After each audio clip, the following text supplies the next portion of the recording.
Bandwidth for this podcast is brought to you by CacheFly at CACHEFLY.com.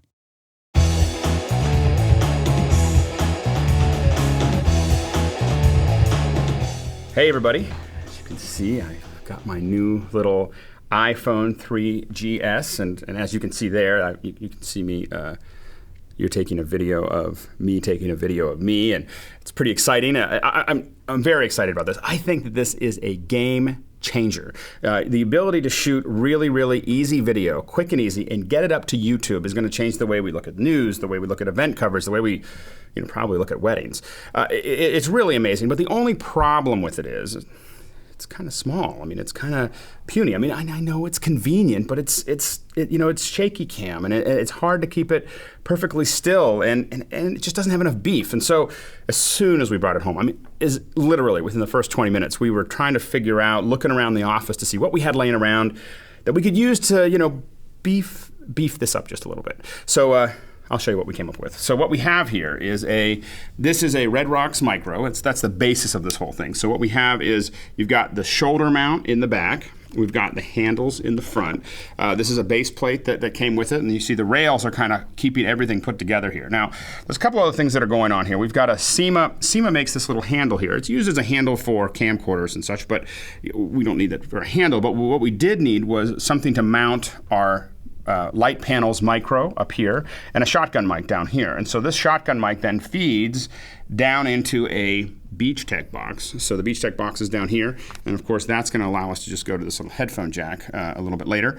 And so to get this all on, the hardest part, this was actually the easiest part to put together. The hardest part was trying to figure out how are we going to get the iPhone connected to this gorgeous little rig that we kind of cobbled together here. Well, this turns out to be the solution. It's made by Thought Out, and it's a PED 3 Auto, and it comes with this little flexible piece here. Now, this usually hooks onto something else, but it turns out that the screw is the same as the base plate that was already in the Red Rocks. And so all we need to do here is take our little iPhone here, and we're going to pop it into this little holder, and this holder just simply pops into there. And we can take our little headphone jack if we want to and pop it into there. And now we have the headphone jack. We've got, we got a headphone jack. We've got a little follow focus up here. I'll admit to you that the follow focus and the audio don't work yet, but we've only had the thing for 3 hours. And so I imagine somewhere in the future we're going to be able to get some kind of USB controller that we can make all of this stuff work, but it's fun to have it on anyway. So let's see how this works. So if we pick this up here, there we go. Now I have a nice shoulder-mounted iPhone camera rig. And if we turn on the light here, we're getting fully functional here. There's our light.